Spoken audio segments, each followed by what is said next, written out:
Bien, creo que de las tres presentaciones, aunque reiteran algunos aspectos, cada uno de los ponentes hace a través de su visión, de su experiencia, y se complementan muy bien, refuerzan ciertos temas. Yo subrayaría el que me parece que en el repaso que nos han hecho nuestros colegas, es que hay cosas que hay principios a los que hemos llegado a estas alturas del siglo XXI, consenso sobre lo que es la ciudad contemporánea, que siguen siendo válidos, que se han tenido una sacudida con respecto a esta situación de contingencia y de aislamiento, de encerramiento, que nos aísla pues del contacto, a vivir en nuestras, nos pone vivir en nuestras casas y nos aísla de este contacto que tenemos en vida colectiva en la ciudad. Y bueno, y eso es lo que nos mueve un poco el piso por donde habíamos venido caminando. Pero creo que esos principios siguen siendo válidos. Pero la nueva situación nos plantea cambios que debemos de hacer. Posiblemente no renunciar a los aciertos que ya habíamos tenido, lo que funciona, como decía Carlos, no regresar a viejos paradigmas que habíamos superado en esta idea de la ciudad dispersa, difusa, a la forma de vida aislada o individualizada, que bueno, fue ampliamente superada a fines del siglo XX, desde mediados del siglo XX. Pero yo los invitaría a que tratáramos de dar un paso más que nos han presentado para decir, bueno, ¿qué debe cambiar? Reforzar esto de qué debe cambiar. Porque me preocupa, digamos, el que hay cierta contradicción entre lo que habíamos logrado y con las decisiones que se han tomado en la situación de la pandemia. Por ejemplo, habíamos llegado a un consenso de que la ciudad contemporánea debe ser una ciudad diversa, compacta, densa, sustentada en formas de movilidad, sobre todo en grandes ciudades, basadas en el transporte público, y bueno, y más recientemente a formas de movilidad sustentable que no fueran altamente contaminantes, pero zonas metropolitanas tenían que basarse en sistemas de transporte que movilizaran a un contingente de personas muy, muy grande. Y justamente esto implica contacto, masas urbanas que están viviendo en espacios reducidos y moviéndose en grandes volúmenes con grandes sistemas de transporte. Y la receta que nos han aplicado para contener la epidemia ha sido el aislamiento y el no contacto, guardar distancia y evitar el contacto social al máximo. Y bueno, y esto me parece que este modelo o esta emergencia, este modelo de vida que hemos aplicado en la emergencia, pues va en contra de esta vida rica, diversa, compacta, concentrada de nuestras ciudades. Y de ser así, de que la pandemia llegara para quedarse en ciertas prácticas de sanidad pública, pues parecería ser que tendríamos que revisar estos conceptos a los que habíamos llegado, que aparentemente eran válidos para nosotros y que, como lo hemos visto con nuestros colegas, pues los reafirman como aciertos a los que es muy difícil que podamos renunciar. Entonces yo les preguntaría a mis colegas, ¿qué debe mantenerse? Que seamos un poco reiterativos, pero más precisos. ¿Qué debe de mantenerse y en qué creen ustedes que debemos cambiar en las prácticas que hasta este momento hemos implementado? Empezamos en el orden en el que se presentaron. Entonces le preguntaría a Marcelo, ¿qué opinas al respecto, Marcelo? Gracias, Sergio.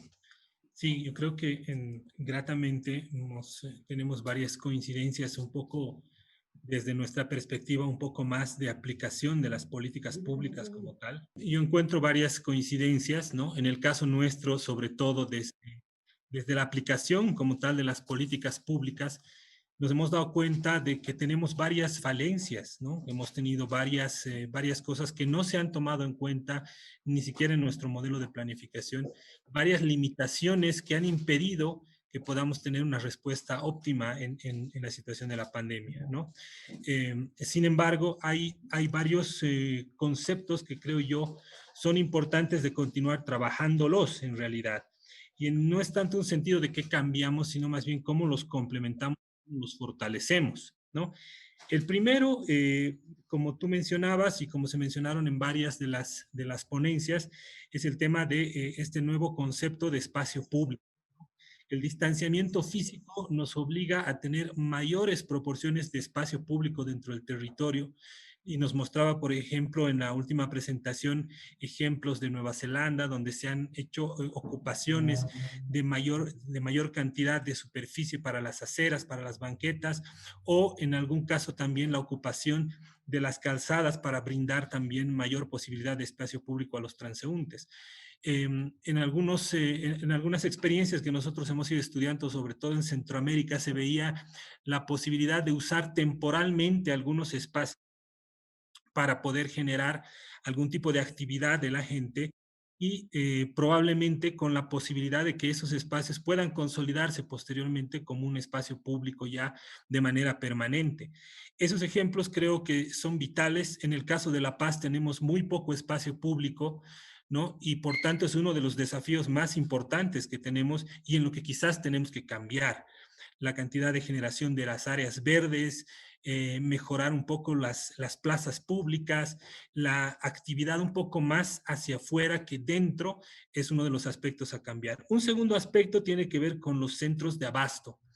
En La Paz, por ejemplo, tenemos una gran concentración de comercio informal, de comercio en vías públicas. Y esa es una problemática con la que hemos venido trabajando y subsistiendo en los últimos 20 años. Sin embargo, la pandemia ha puesto en evidencia la necesidad de que muchos centros de abasto deben permanecer bajo ese concepto, es decir, ser mercados abiertos, mercados de calle. Y en algún momento planteábamos nosotros el desafío de qué tal si para evitar la concentración de población en espacios cerrados como los supermercados o algunos mercados propiamente que están eh, digamos, en un espacio físico muy reducido, se puedan nuevamente sacar los mercados hacia la calle y ocupar temporalmente vías principales.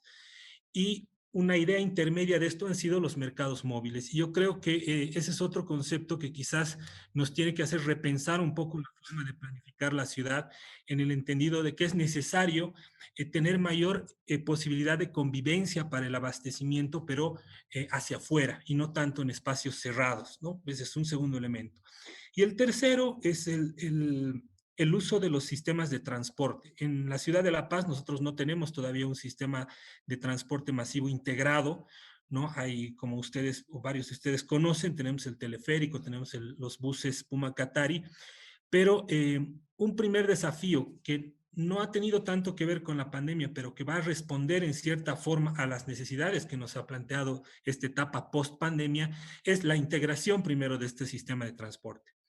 En segundo lugar, la necesidad de cambiar un poco la estructuración de todas las rutas, los puntos de parada, ¿no? Y tener mayores posibilidades de interconectar con movilidad alternativa, ¿no? Se han hecho ejercicios en La Paz, todavía en etapas piloto, de la posibilidad de incorporar dentro de los circuitos de movilidad y de transporte, sobre todo, la movilidad activa y poder tener parqueaderos de bicicletas, generar mayor cantidad de ciclorrutas. En La Paz no tenemos ciclorrutas ahorita que podamos incorporar, pero es parte del desafío que nosotros tenemos.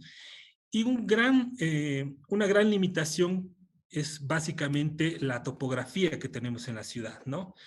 Alta pendiente, más del 40% de las vías en el municipio son de pendiente arriba de los 45 grados. Es muy complejo, pero yo creo que es otra de las soluciones que tenemos que ver cómo las planteamos y cómo las enfocamos de acá en adelante, ¿no? Si bien estamos ahorita en un proceso de desescalada en términos de los casos, estos desafíos son persistentes. Se los tenían conceptualizados en nuestro modelo de planificación, pero la pandemia hace que muchas de estas soluciones tengan que ser mucho más rápidas, mucho más ágiles y de implementación inmediata para poder garantizar, digamos, el bienestar de la gente en el corto o en el mediano plazo. De acuerdo, Marcelo, pero el tema también sería el tema, la cantidad, digamos, en términos cuantitativos, lo que implicaría estas transformaciones que tú nos propones, ¿verdad? Y el tiempo que llevaría poderlas implementar. Ese sería también un factor a tomar en cuenta, ¿no? ¿No te parece? Sí, totalmente, ¿no? Nosotros los teníamos previstos muchos de estos procesos de transformación en el largo plazo, pero como bien te señalaba, en algunos casos va a requerir aplicarlos de manera inmediata, ¿no? Las prioridades en un modelo de planificación bajo estas características han cambiado. Es decir, si bien nosotros tenemos que combatir con la gestión de los riesgos, tenemos que combatir con la topografía de la propia ciudad, hoy se añade un componente más que es este enfoque holístico de los servicios y del sistema de salud como tal. Y parte de esa conceptualización holística de la salud implica la modificación de los escenarios de los entornos urbanos, el transporte público, el abastecimiento, por supuesto la generación de más y mejores espacios públicos, la desconcentración de estos servicios. Alguna vez comentábamos, Sergio, y con algunos colegas, el modelo de centralidades que tiene La Paz para desconcentrar gran parte de la actividad económica y de la actividad urbana hacia diferentes puntos o núcleos dentro de la propia ciudad, en este modelo de ciudad policéntrica. Entonces, se han trabajado mucho en los estudios, en los diseños de este proyecto, sin embargo, toca ahora implementarlos y ejecutarlos. Y lo complejo, como tú bien decías, es garantizar los recursos, sobre todo para una gestión pública como la nuestra, que permita su implementación. En la teoría es fácil plantear estos temas, pero en la práctica, cuando te toca hacer gestión, obtener los recursos para ir implementando estas soluciones, lo que más te demanda, ¿no? Y ahí, por ejemplo, yo tomo mucho de la presentación de Carlos, estos instrumentos de gestión urbana, de financiamiento, que de alguna forma pueden ser un mecanismo que nos ayude a generar los recursos o por lo menos algunos parámetros de financiamiento para estas intervenciones, cosa que en la ciudad de La Paz ahorita no tenemos, pero sí va a ser importante cambiar esta nueva estructura también de financiamiento de lo local a partir de instrumentos de gestión urbana, de recuperación de plusvalías que nos permitan afrontar estos desafíos con la cantidad de recursos necesaria. Sí, decía Carlos que este concepto de urbanofobia interesante, ¿verdad? Es esta reacción colectiva en contra de la ciudad, por lo que ella implica en cuanto a lo que ya señalábamos pues de convivencia, de conglomerado, de vida colectiva, ¿no? Y que este distanciamiento social, el aislamiento a los que hemos tenido que aplicarnos por la pandemia, pues se opone. Y esta una reacción hasta cierta forma natural, ¿no? La fobia que la gente pueda tener a vivir en forma de contacto en colectividad. Pero eso pues realmente eso es un retroceso, como tú señalabas, pero también es un contrasentido, porque la vida urbana no tiene retorno. Si ya ahora la vida de la civilización es fundamentalmente urbana, en un futuro pues lo será cada vez más, ¿no? Entonces, me parece que sí nos invita a reflexionar esta situación de rechazo, pero a buscar las medidas que nos hagan bueno, que en el futuro próximo, ajustándonos a estas nuevas situaciones, pues no caigamos en esas visiones catastróficas de rechazo hacia la ciudad. Pero entonces, ¿cómo de las recomendaciones que tú nos hacías, que a partir de Buenos Aires, o los ejemplos que nos ponías en Buenos Aires, de lo que se ha venido trabajando, en tu opinión, en lo inmediato, digamos, en el corto plazo, en un par de años, ¿qué medidas crees tú que se deberían de ponderar o implementar de manera emergente en Buenos Aires en relación a los logros que ya habían tenido, pero en atención también a esta nueva situación de de riesgo sanitario y de seguridad para las personas.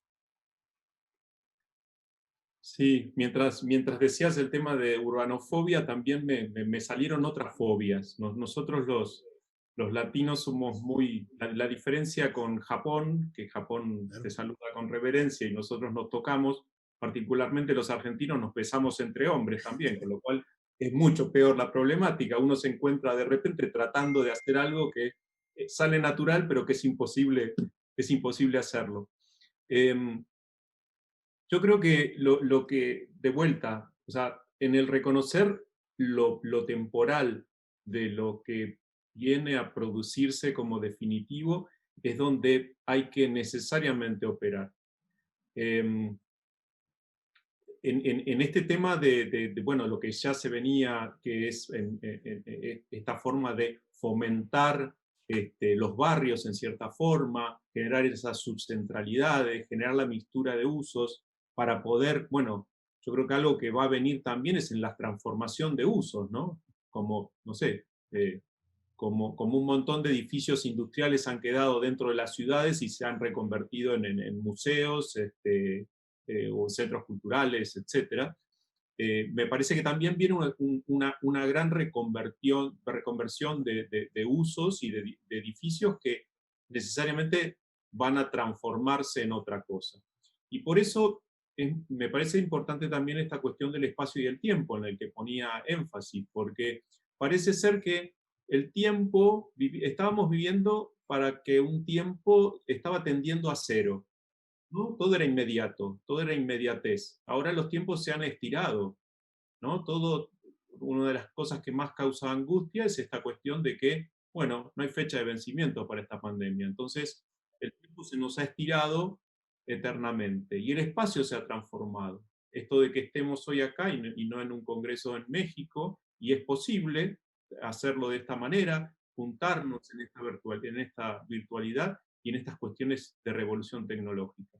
No sé, yo tengo 54 años y me acuerdo los otros días circuló una imagen de los supersónicos, ¿no? También de cómo se imaginaba el futuro, o en Blade Runner que veíamos cómo, bueno, hablaban o se comunicaban vía imagen. Bueno, para los que venimos de un teléfono a disco fue bastante romper fronteras e imaginarse en la virtualidad en la que estamos inmiscuidos. Creo que ese fomento de subcentralidades, el llevar el trabajo a los barrios, el que cada barrio se empodere, tiene que pasar la frontera de Buenos Aires. Buenos Aires es una ciudad construida, yo veía la presentación de Marcelo de La Paz, y Buenos Aires tiene un límite que es una avenida de circunvalación o nos caemos al río. O sea, es una ciudad que está absolutamente construida.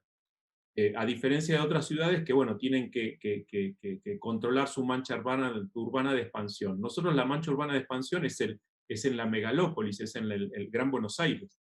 Y yo creo que también hay que empoderar los municipios, estos 40 municipios que rodean a Buenos Aires, de manera tal de que una estructura de red de trabajo, de red de transporte, de red de salud en esta emergencia, bueno, terminen generando determinados resultados que se pusieron a prueba ahora y evidentemente han fallado todos. Creo que es fundamental también este tema de colocar verde en las ciudades y aumentar el espacio público y multiplicar el verde a cuanto dé valor, o sea, ponerlo en todos lados. O sea, la cuestión de la sustentabilidad del cambio climático lo tenemos que trabajar, y que además es una cuestión de salubridad urbana. No es solamente esta necesidad de hoy de tener, bueno, una distancia de 2 metros entre cada uno de nosotros, sino que, bueno, ese verde hay que multiplicarlo por cuestiones de cambio climático también, porque, como decía, no se sabe qué otra cosa va a venir, y evidentemente el espacio público es el único que, en cierta forma, nos hace iguales, pobres, ricos, y en el indoor, en lo que son las viviendas y el hábitat, también se van a producir necesariamente cambios, ¿no? Esto bueno, mucha gente que vive en un departamento interno, no tiene un balcón, no tiene una terraza, no tiene un pedazo, bueno, el espacio público es el que cumple esa función. Entonces creo que la tecnología va a cumplir un tema importante en eso, ¿no? Esto que se verifica ahora, que una burbuja y que si hay filtro cepa en la calefacción y la refrigeración por aire, digamos, la tecnología va a ayudar también en todo esto, me imagino. Entonces, un tema es el empoderar los barrios, la mixtura de usos, el evitar los transportes de todo lo posible, en fomentar y seguir fomentando la caminabilidad, el biking. En Buenos Aires se proyecta que se van a vender este año 1,5 millones, 2 millones de bicicletas. O sea, digamos, la transformación en la movilidad sustentable llegó para quedarse.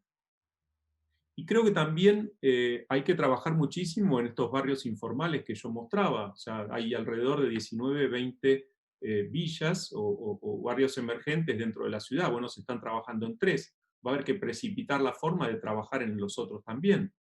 El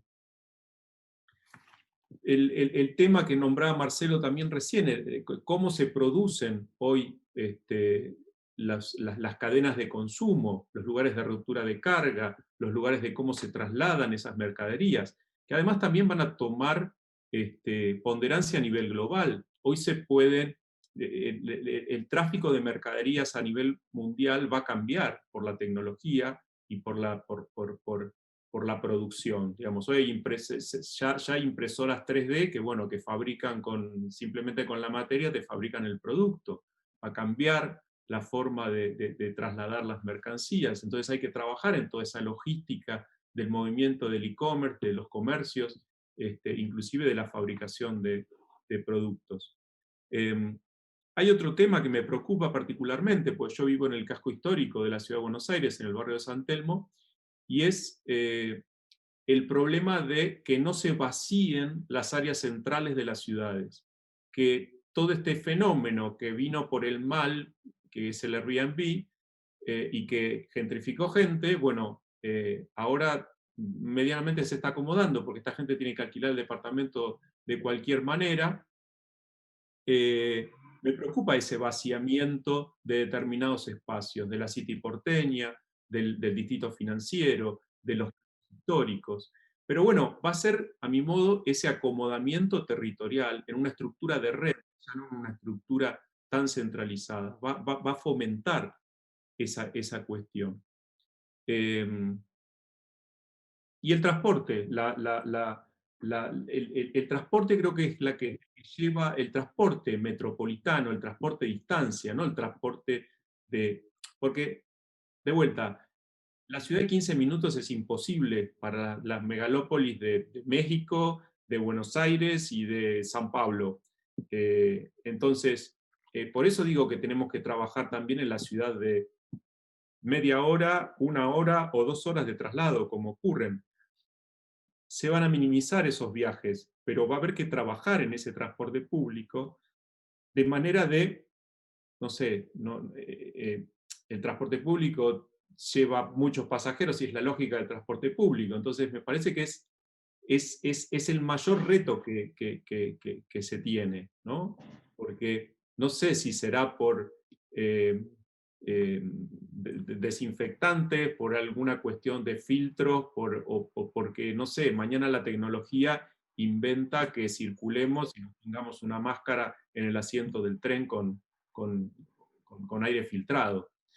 Pero creo que el transporte público es el que se lleva la mala, como decimos nosotros, es el que va a bailar con la más fea. Claro. Sí, coincido contigo en esta idea de lo complejo que puede presentarse esta aspiración de la ciudad de los 15 minutos en áreas metropolitanas tan grandes, tan complejas como en las que vivimos. Tú en Buenos Aires, nosotros en Ciudad de México, la misma La Paz, que tiene otra escala territorial y demográfica, pero que también forma una aglomeración compleja y extensa y densa. Entonces, sí, parecería ser que la solución sea la multiescala que tú y Elizabeth señalaban, ¿no? Cómo complementar estas diferentes escalas y no renunciar a la posibilidad de este concepto de, como tú decías, de empoderar a los barrios o o la proximidad, fortalecer la proximidad, las actividades de proximidad a nivel barrio, vecindario, y cómo resolverlo en estas interacción fragmentada que se tiene en las grandes aglomeraciones. Creo que eso es un reto, ¿no? que es complicado. Tal vez en ciudades más pequeñas, en cuanto a territorio y demografía, se puede ver con mayor claridad, pero es complejo pensarlo en grandes áreas metropolitanas, ¿no te parece? Sí, justamente los que van en contra de esa idea, por una de las cuestiones que las ponen en crisis, es en esto de que no se transformen en guetos, en aislamiento, en especies de clústeres dentro de la misma ciudad. Pero bueno, son desafíos. Muy bien. Bueno, muchas gracias. Continuaremos sobre el tema más adelante, Carlos. Elizabeth, pues muy interesante esto que nos... ¿Dónde está Elizabeth? Aquí, ya la vi. Hola. Muy interesante esto que nos planteabas que tiene que ver con estas cuestiones de las multiescalas, del tiempo, ¿no? La relación espacio-tiempo. Le preguntaba a Carlos este tema de cómo ves tú esta posibilidad de fomentar las relaciones de barrio, las relaciones de vecindario, que sería una escala, como decía Jane Jacobs, más precisa, ¿no? que el mismo concepto del barrio, de relaciones en cuanto a proximidad y relaciones más íntimas entre los habitantes de una ciudad. ¿Cómo impulsarlo en estos grandes complejos metropolitanos? Yo creo que en el caso de la Ciudad de México, si bien hay una vida de barrios muy intensa y muy particular en cada uno de ellos, nuestro esfuerzo, nuestro gran dilema es cómo darle orden, darle integración a esa complejísima estructura fragmentada de barrios y de vecindarios. Esa ha sido nuestra gran preocupación como planificadores, como urbanistas, y bueno, y ahí es donde nos hemos enfocado y hemos descuidado, me parece que mucho, este fortalecimiento de los barrios. Pero ¿tú cómo ves en este contexto que se nos presenta en el futuro próximo esta dualidad barrio, aglomeración metropolitana? Bueno, también estoy de acuerdo en que esto no puede ser, tiene que ser una red interconectada, ¿no? De pequeñas áreas. O sea, los barrios tienen que estar interconectados. Pero para que estén interconectados, bueno, además de que estén interconectados, tienen que tener un alto nivel de autonomía. Y eso nos lleva a la parte de la gobernanza y los conflictos entre los diferentes niveles de gobernanza que se tiene en una ciudad. Yo creo que el punto principal por la cual no hemos consolidado toda esa relación es básicamente por esos conflictos entre los patrones de gobernanza que se tienen. A veces entre los municipales, lo que decía Carlos, hay que potenciar y darle más fuerza o impulsar que tengan un nivel de autonomía y de todo tipo, económica, sobre todo, ¿verdad? Económica, social, funcional, a los municipios para que ellos soporten o le den mucho valor a un barrio. Y además de eso, pues después entrar en otra escala, en la escala de la gobernanza ya federal o municipal o de diferentes niveles, pero igual que en el territorio que se conforme una red, también debe ser conformado a una red de condición de gobierno, ¿no? Porque si no es muy difícil, va a ser muy complicado, ¿no? Porque los conceptos se está dando o se está promoviendo el uso de bicicleta en determinados barrios, se les da mucho impulso, pero esto no tiene la relación de una condición de red hacia otros barrios o hacia otras colonias, porque pues la parte de gobernanza de la otra alcaldía no está de acuerdo o porque hay una diferencia socioeconómica y se piensa que no es viable y no hay quien le apoye para que efectivamente sea viable. Entonces, son dos puntos, ¿eh? Es autonomía autonomía a esa red de interconexiones que tengan los barrios y después una conformación de red también en los patrones de gobernanza que se tengan en el territorio.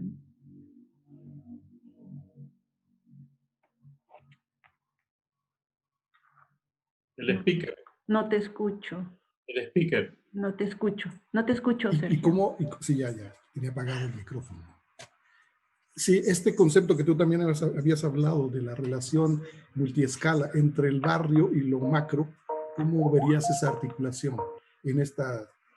Un tema es la movilidad y el transporte, pero ¿cómo combinar esta autonomía que tú dices a nivel del barrio, del vecindario, en la funcionalidad que debe tener la metrópoli, que se da fundamentalmente a través de la conectividad, las múltiples relaciones que se expresan en movilidad y a su vez en redes de transporte? ¿Cómo ligarlo?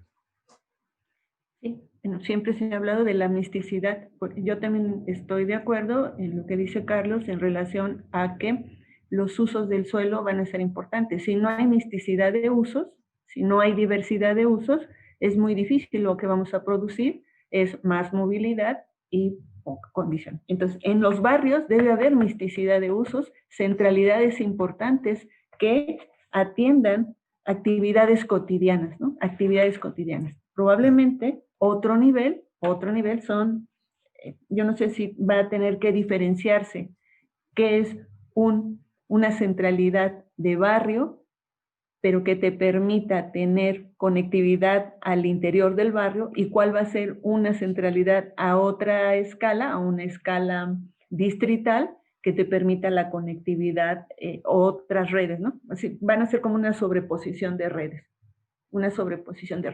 es muy difícil en zonas metropolitanas en donde se abusó del zoning, ¿no? O sea, las zonas de industria a la periferia o en un centro muy alejado, ahí va a ser muy difícil, pero la clave van a ser la misticidad en los usos del suelo y la diversidad de actividades en el territorio. Bien, muy bien.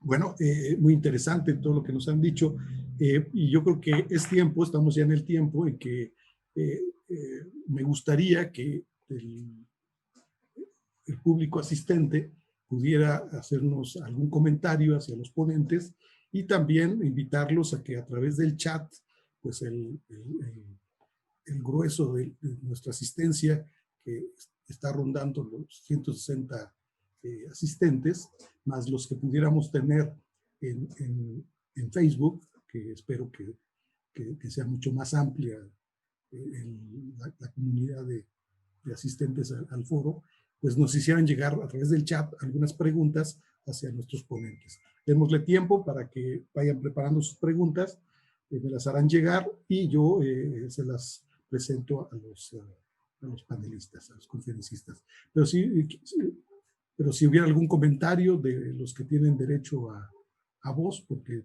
tuvimos que restringir, porque no pueden ser los 170 participantes, algún comentario, alguna pregunta en particular. Sí, me gustaría participar. Sergio. Sí, adelante, Alejandro. Siempre les pediría que para dar pie a la mayor participación posible, sus comentarios fueran puntuales, breves, precisos, dirigidos hacia alguno de nuestros conferencistas. Adelante, Alejandro, gusto en verte, que estés con nosotros. Igualmente, saludos a todos.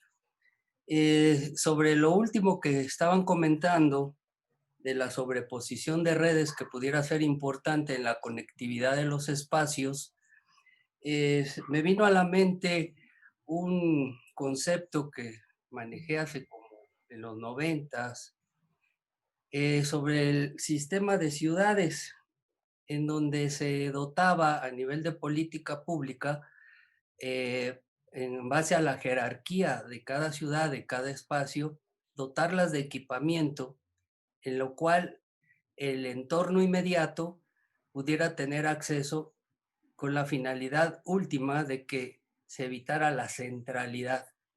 No sé qué podría ser, me gustaría saber la opinión de los de los conferencistas sobre este concepto de ciudades en donde se da una jerarquización de equipamiento urbano para evitar la centralidad en diferentes niveles del espacio. Gracias, Sergio. ¿Quién quiere abordarla? Me parece una pregunta muy interesante, ¿no? La que hace Alejandro, este comentario. Y quiero tocar el tema de la siguiente forma. En Bolivia nunca hemos tenido un enfoque de red ni de sistema de ciudades, porque siempre se ha manejado todo el diseño en función de un eje central que convergía toda la actividad justamente en esta línea de la centralización en 3 ciudades.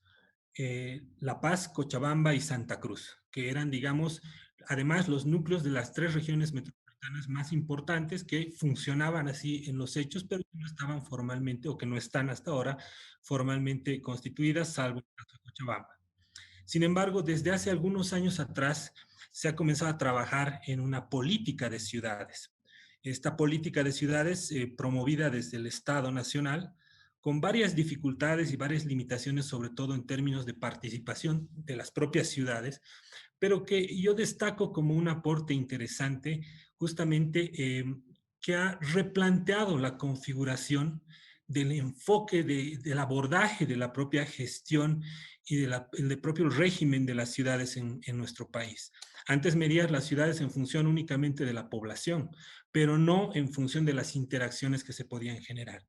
Hoy esta política de ciudades ha planteado un cambio en el enfoque, en la jerarquización y en la categorización de las ciudades, reconociendo no solamente temas poblacionales, sino también los flujos y los intercambios y la conectividad que existen entre ellas.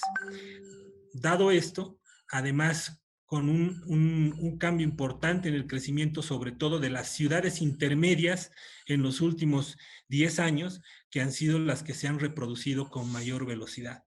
En ese sentido, la jerarquía cambia porque ahora tienes ciudades capitales, tienes centros urbanos, núcleos de áreas metropolitanas y además reconoces, por ejemplo, el rol y la vocación de La Paz como una ciudad capital, pero que se diferencia del resto porque además se constituye en la sede de los poderes del Estado.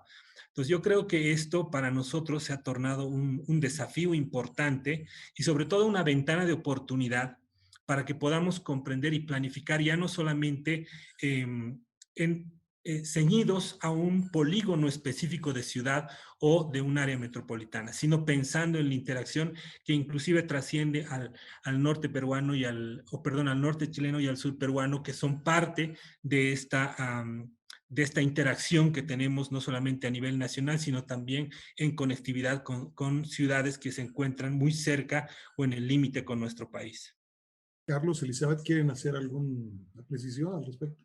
Efectivamente, sí hay que jerarquizar, ¿no? Y como dice Marcelo, ya las condiciones están cambiando, ya la jerarquización antes se hacía en cantidad de población, pero creo que el planteamiento que hace, bueno, creo que la pregunta que hizo Alejandro fue en el sentido de que si ahora hay que organizar o jerarquizar esa red o esa jerarquización de ciudades en función del equipamiento, porque el equipamiento es lo que va a dar o el cambio de usos va a dar en esta nueva visión de potencializar el baño del barrio y dar proximidad a las actividades. Eso debería ser. Entonces, yo creo que sí podría funcionar esta idea de una red de ciudades, pero ya no en cantidad de población, sino en la cantidad y calidad, no solamente de las centralidades y equipamientos, sino también de los servicios, porque lo que estamos observando ahorita es que donde no hay servicios es donde está más intensa la condición de la expansión de la contingencia, ¿no? Entonces, sí, habría que revisar ese concepto bajo esas condiciones, ¿no? Bajo esas condiciones. Y entonces sí, pensar en una red de ciudades. Bien, a mí lo que me parece lamentable es que en el caso de México hemos, que conceptualmente y en algún momento se establecieron políticas públicas y estrategias de ordenación del territorio en esa línea, pues en la actualidad se han abandonado totalmente. Entonces, bueno, sería otro tema que tendríamos que reflexionar y pensar, pues, por qué a veces desechamos ciertos principios y creamos un vacío, ¿no? Yo coincido con lo que decía Elizabeth. Claro. Creo que en principio dentro de la ciudad es potenciar a los barrios, y en ese potenciar a los barrios tiene que ver con el eje de lo que venía diciendo Alejandro. O sea, cada barrio tiene que tener su mercado de abastecimiento, tiene que tener su banco, tiene que tener sus escuelas, tiene que tener hospital, tiene que tener absolutamente todo el equipamiento necesario. Pero también, bueno, lo de las redes de ciudades, que dije, en Argentina es muy difícil, hay algunas ciudades de escala media como Córdoba, Rosario, pero el resto son ciudades que, o sea, nosotros pasamos de 15 millones a 150.000 personas. Entonces, eso de la red de ciudades tiene que ver más con actualmente, con cuestiones de ligación comercial, si se quiere, con la hidrovía o con el eje que se está trabajando para salir al Pacífico entre San Pablo, Uruguay, Buenos Aires y Mendoza y Santiago de Chile. Ese tipo de cuestiones implican en las redes entre ciudades. La Pampa es muy extensa, con lo cual yo creo que me alcanzaría con que sean los barrios propios de la ciudad y los municipios del AMBA.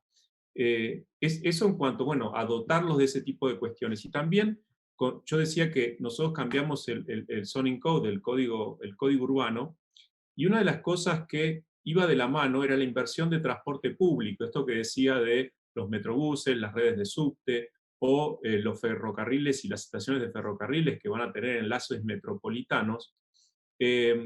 Trabajamos también en la densificación de esos nodos donde, bueno, hay intermodalidad, hay abastecimiento de transporte público, y también es muy importante porque tanto las infraestructuras de transporte como las infraestructuras de servicios son las cuestiones más costosas dentro de las ciudades. Entonces, si estamos fomentando una densificación, yo superpongo una grilla más a esta que decíamos de los barrios por identidad, le superpongo la grilla de la infraestructura, le superpongo la grilla del transporte público, y bueno, yo creo que todas las ciudades, acá en Buenos Aires hay muchas playas ferroviarias, de ferrocarriles que estaban en desusos, u otras infraestructuras como bueno, el puerto obsoleto también se ha urbanizado.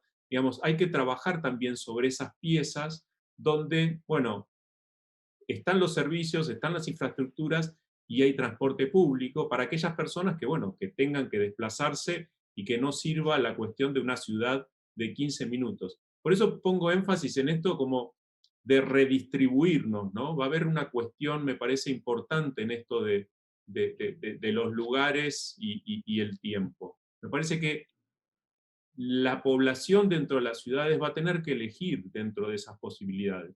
Cuando alquile un departamento, cuando decida comprar uno, cuando elija por un trabajo, va a tener que ser, en principio la elección supongo que va a ser la de cercanía. ¿Algún comentario de las personas que están aquí en la reunión? ¿Pregunta? Bueno, yo tengo aquí algunas preguntas por el chat. Vamos a empezar no hay muchas, pero vamos a empezar a plantearlas en la idea de que se animen y nos hagan llegar más preguntas.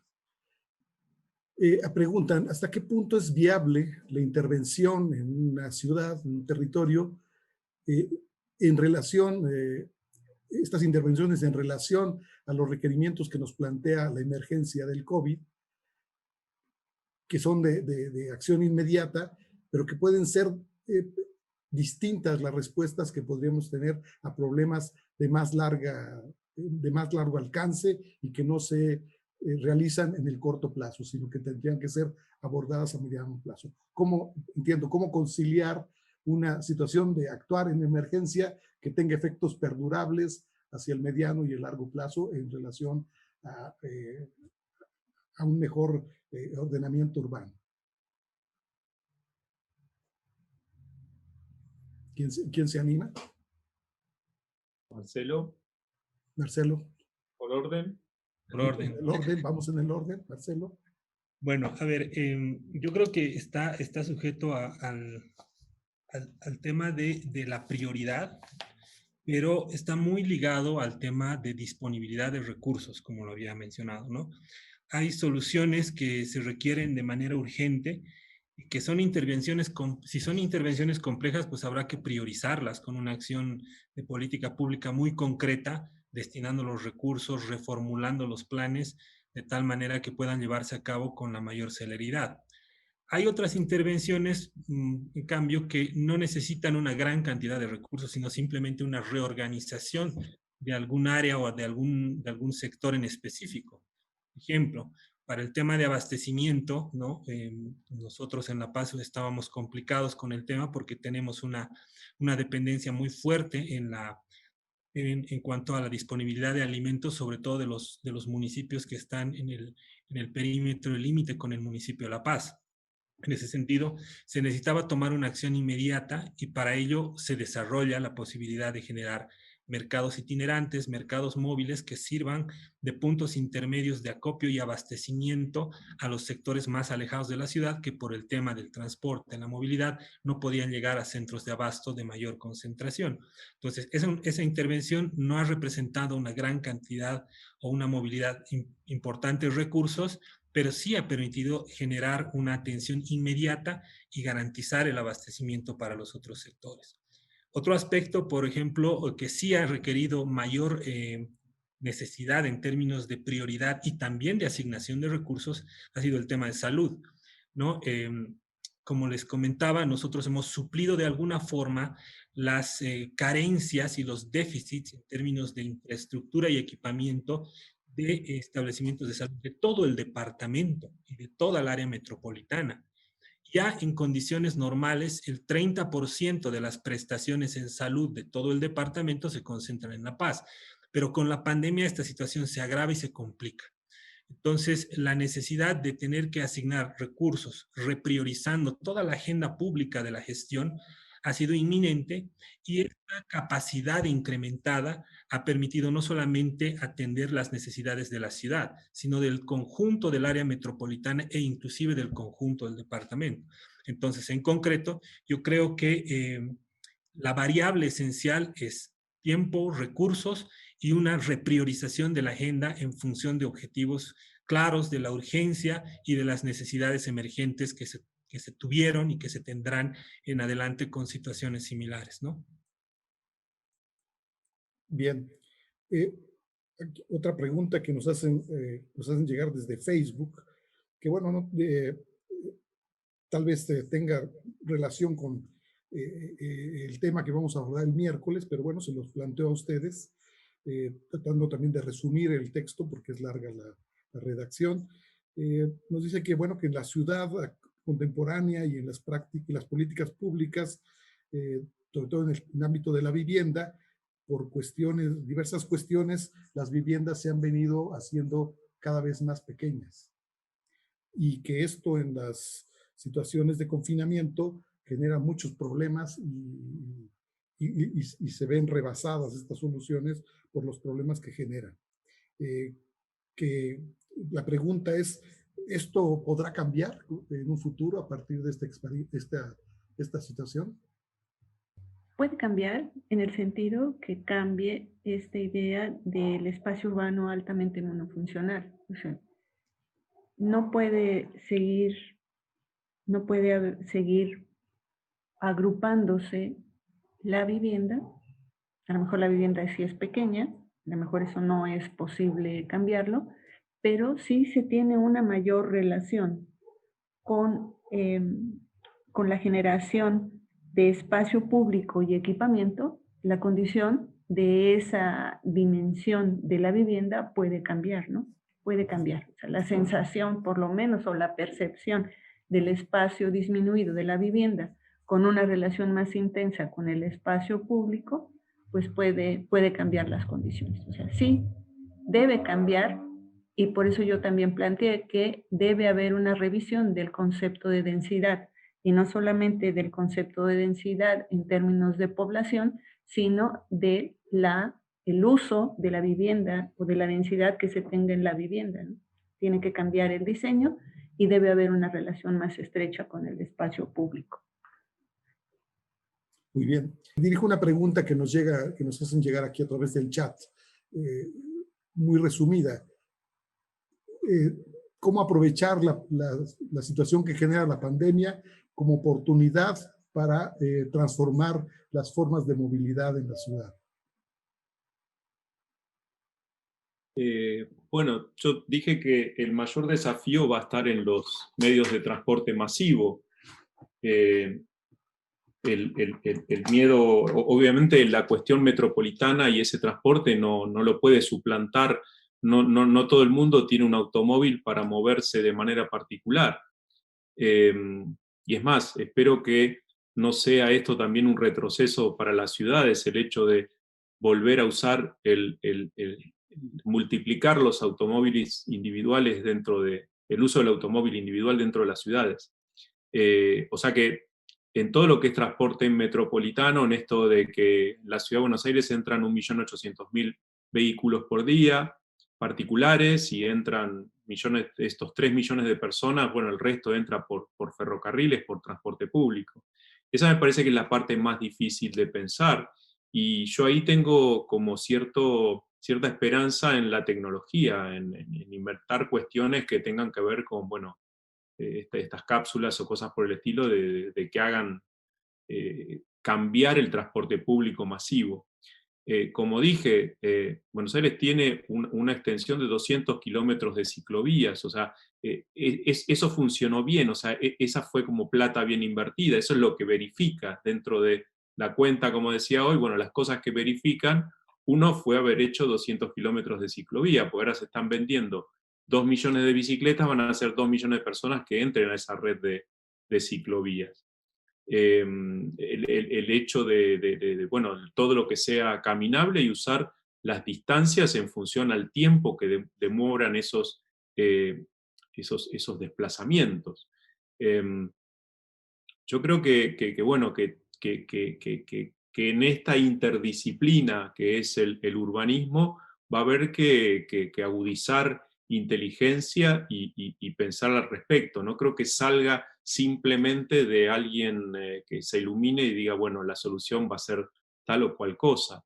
Me parece que es absolutamente interdisciplinario, y es acá también donde entra el sector privado, ¿no? a ayudar en esas cuestiones. De hecho, bueno, sabido de empresas de automotrices que salieron a fabricar productos de respiradores para el tema de salud y afrontar esta pandemia.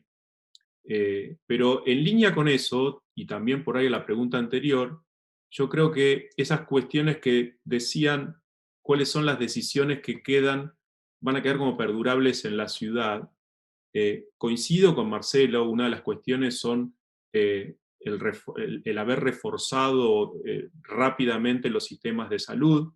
Se hicieron 20 hospitales modulares en el término de un mes. Esas cuestiones de infraestructura quedan, que son las más costosas. Pero también en esa imagen que mostraba de ocupar el espacio público con las mesas de los restaurantes, que el esparcimiento se dé en ganarle espacio al automóvil, o sea, en ganar ese espacio vial sobrante, le llamo yo, y a los ingenieros de transporte no les gusta esa palabra, pero ganarle al automóvil, esto es como ganar un espacio, bueno, y una vez que está colonizado el espacio, difícilmente se pueda volver para atrás. Esa es una de las cuestiones interesantes, al menos en Buenos Aires se está dando de esa manera. Creo que en otras ciudades del mundo también se replican. No tenemos más preguntas en el chat. ¿Alguno de los asistentes quiere hacer una pregunta, comentario?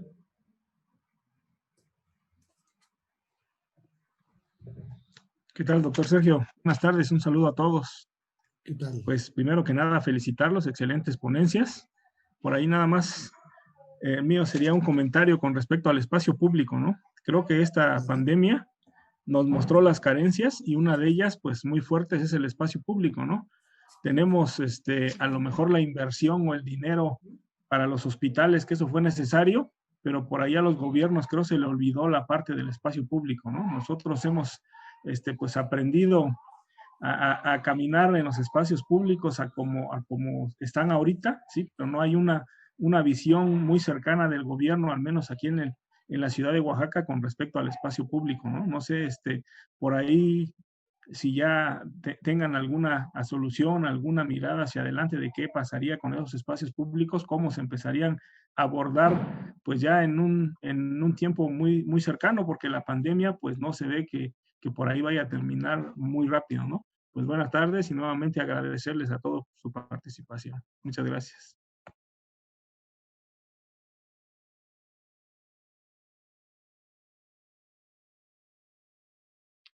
El micrófono, Sergio. Perdón. Sí, digo que aprovecho al tener aquí en voz y imagen al arquitecto Daniel Gaitán, pues, para externarle mi agradecimiento por la colaboración que tiene la Facultad de Arquitectura de la Universidad de Oaxaca con nuestros eventos, y ojalá que podamos seguir fortaleciendo estos vínculos para beneficio de nuestros estudiantes. Muchas gracias, arquitecto. Y yo por ahí le quisiera responder a Daniel. Sí, adelante, Carlos. Estas intervenciones que de vuelta las viene llevando, fue la materia de producción de Gell desde Dinamarca, y que está en Cornet Broadway en Nueva York, y que se han replicado en ciudades, son intervenciones muy baratas, esto de intervenir sobre calzadas, sobre las calles, fundamentalmente, en esto de, bueno, la macromanzana, el calming traffic dentro de los barrios, y en eso me refiero a que se me ocurre que van a ser intervenciones que son muy baratas y que van a ser permanentes. O sea, son muy concurridas, la gente va a tomar un café, va a tomar una cerveza, va a comer o a consumir en ese espacio público. Y yo creo que una vez que el vecino se apropia de un espacio, bueno, va a ser muy difícil esa vuelta atrás. Entonces, si sirvió para cambiar una línea de colectivos de una calle y pasarla a una avenida para poder usar esa calle como espacio público, esa calle va a transformarse definitivamente en espacio público. Ese carril de estacionamiento que se le gana en una calle por extensión de un mercado, porque pone mesitas de consumo de alimenticio en la calle como expansión de vereda con sombrillas, ese espacio seguramente ya va a ser apropiación cuando esta pandemia pase. Entonces me parece que trabajar sobre la jerarquización vial, pasando algún colectivo, ganando esos espacios de estacionamiento que hoy no son usados porque los coches no vienen al centro de la ciudad, me parece que por ahí hay posibilidad de intervenir de manera muy barata. La forestación es muy barata también, el poner verde. Juan Alfredo, desde Oaxaca, una pregunta, por favor. Felicidades a los tres ponentes, que han sido de verdad muy buenas propuestas y pues nos enseñan la realidad de las ciudades latinoamericanas. Muchas gracias y felicidades, maestro Padilla, de aquí del Colegio de Urbanistas de Oaxaca. Pues un análisis general es que efectivamente en Oaxaca, como creo que gran parte de las ciudades consolidadas, hay muy poco espacio público y áreas verdes, pero sin embargo hay barrios muy definidos en nuestras ciudades, y pienso que una de las cosas que se pueden hacer para empoderar a los barrios es probablemente reglamentar los pocos espacios públicos para que vayan a visitarlos por barrios en algunas zonas, en algunas áreas y horarios, para que lleguen a consolidarse esos barrios en sus relaciones colectivas, que dejen huella de un mural, un arte urbano, en donde esta parte de familiarizarse con poca gente dentro de un espacio, pues de alguna manera se aprovechen las áreas verdes. Probablemente la intención es que no se saturen los espacios o los pocos espacios verdes, pero el problema principal es cómo hacer, si es que ya se ha hecho en otros lados, evitar que esto se convierta como una especie de dictadura, que nada más pueden estar esas personas, o es conveniente que por barrio se puedan utilizar los pocos espacios que tenemos de recreación o de esparcimiento. Muchas gracias. Sí, gracias, Alfredo. ¿Alguien quiere responder o complementar la pregunta, comentario que nos hizo Alfredo? Sí, Sergio. Una complementación y un comentario quizá. Yo creo que un poco también hay que involucrar al privado, ¿no? En el fortalecimiento, en la recuperación y en el incremento de los espacios públicos en las ciudades, ¿no? Nosotros teníamos un programa muy, muy simpático en La Paz que era Adopta tu Parque, ¿no? Que lo trabajábamos con un privado que se encargaba de todo el mantenimiento del área verde, digamos que era de su interés para promover un poco más, no sé, su firma, su corporación, etcétera. Sin embargo, esta experiencia yo la traslado más bien a generar algunos incentivos para que el privado pueda contribuir en brindarle a la ciudad, devolverle a la ciudad en cierta superficie, en espacio público, ¿no? Otro elemento que es interesante y sobre todo relacionado a los asentamientos informales, sobre todo en La Paz, es que tenemos muchos asentamientos informales en Aires de Río y en áreas de, digamos, en zonas de alto riesgo. Entonces, ahí un poco la política también ha cambiado en el sentido de que estas áreas de alto riesgo, además de tener las inversiones necesarias para estabilización, se complementen con intervenciones urbanas, por ejemplo, para generar corredores verdes y evitar de esta forma también los asentamientos informales, generando un valor agregado para la ciudad a través de la creación de algunos espacios públicos, ¿no? Que creo que es interesante. Y finalmente, creo que una red de parques, un poco en la línea de lo que mencionaba Juan Alfredo, a través de la protección de algunos parques urbanos o algunos parques temáticos en diferentes zonas en las ciudades, podría establecer un sistema de red de parques urbanos que permita de alguna forma también potenciarlos y generar las condiciones necesarias para que puedan coexistir y para que puedan fortalecerse esos espacios públicos devueltos a la ciudad, ¿no? Bueno, muy bien. Pues bueno, estamos llegando al tiempo programado para nuestra sesión el día de hoy. Yo quisiera que nuestros participantes, nuestros ponentes, a manera de conclusión o de resumen de las ideas que ellos hayan expresado o de las que hayan captado en la conversación, nos hicieran un comentario corto final cada uno de ellos. Elizabeth, por favor. Creo que es insistir mucho en que tendríamos que regresar a la condición local, a los barrios, o sea, rescatar esa idea de la vida en los barrios y de la proximidad, ¿no? Que la compacidad es algo que debemos, como modelo de ciudad, seguir privilegiando o manteniendo, que hay que revisar los conceptos de uso del suelo, o sea, el concepto de misticidad y de diversidad en el espacio urbano, y que el espacio público se está convirtiendo, siempre ha sido un elemento muy relevante en la ciudad, pero en este momento debe ser un elemento estructurador del territorio muy, muy relevante. Muy bien, Isabel, muchas gracias. Carlos Polomo, ¿con qué te quedas de lo que hablamos el día de hoy? A mí me sorprendió la coincidencia con Elizabeth que tuvimos sobre el tema del tiempo y el espacio. A ver, yo creo que estos encuentros son muy enriquecedores porque, vuelvo a decirlo, los problemas que escuchamos de diversas ciudades latinoamericanas siguen siendo más o menos los mismos. Ahora lo cruza este eje que es una pandemia mundial, con lo cual pongo acento en esto de decir, bueno, separemos lo temporario de lo que puede ser definitivo, y trabajemos sobre aquellas cosas que sabemos que están bien, pero sin olvidarnos bueno, nosotros, los urbanistas, los planificadores, tenemos que ir más allá, o sea, tenemos que salirnos en este momento de asistir la diaria para proyectar ese futuro. O sea, hoy decía el tema de Jane Jacobs, su libro es de 1961, sus luchas fueron en aquella época con el alcalde de Nueva York. Bueno, Nueva York ve ahora la transformación de esa enseñanza, de esos espacios públicos, que también son reflejados en muchas de las ciudades del mundo.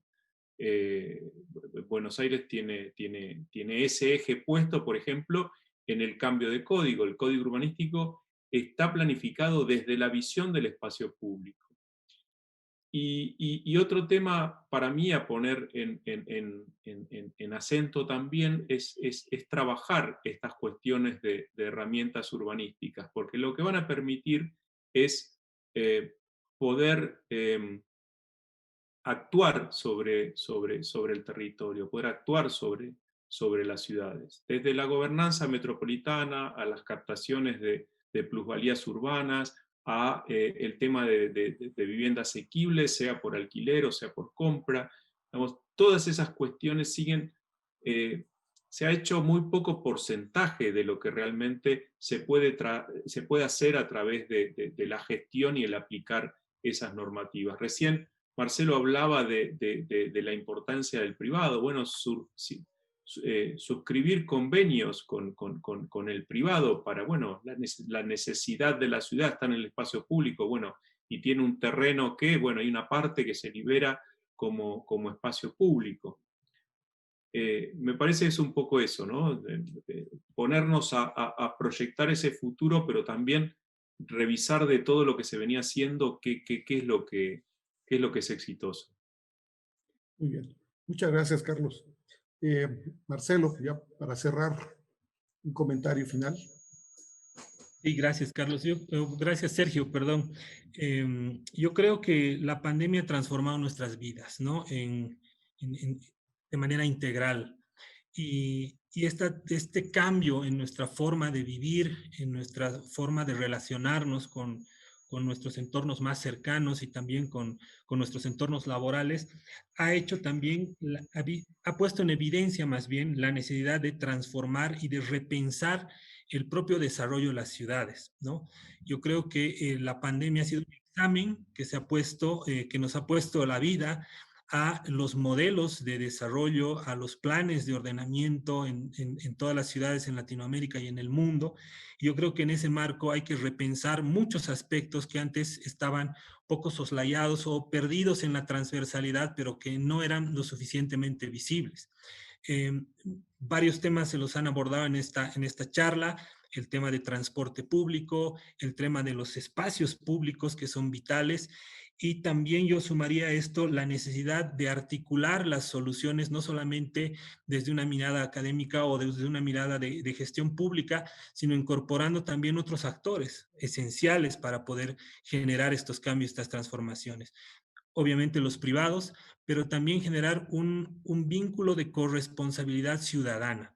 ¿Esto qué quiere decir? Que la gente tiene que acomodarse a nuevas formas de vida y tiene que también ceder estos espacios para que quienes seamos los encargados de planificar, de reordenar, de generar estos elementos de resiliencia urbana, pues podamos llevar adelante nuestro trabajo, ¿no? Los temas creo que están planteados, los hemos abordado, creo yo, con bastante detalle el día de hoy.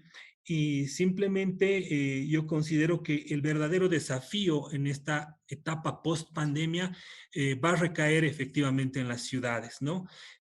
Pues nosotros estamos mucho más cerca del ciudadano, de las personas, de la población, y la verdadera batalla y las verdaderas armas que tenemos que desarrollar, llámense instrumentos de gestión, llámense herramientas para la planificación, se van a generar desde las ciudades, ¿no? Yo me quedo con eso como una reflexión de este webinar. Sergio, muchas gracias.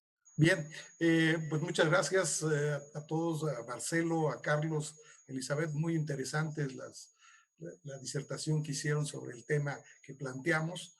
Creo que cumplimos con las expectativas y va muy bien como jornada inicial de la serie de temas que vamos a ir abordando a lo largo de la semana.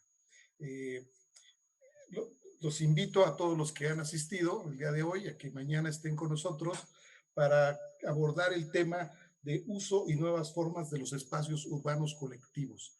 Seguramente algunas de las cosas que dijimos aquí se retomarán y tendremos el espacio suficiente para poder profundizar en estos temas que ya surgieron hoy de espacio público, de equipamientos colectivos, en fin, creo que se nos abre el día de mañana una nueva oportunidad para seguir discutiendo sobre la ciudad post-COVID.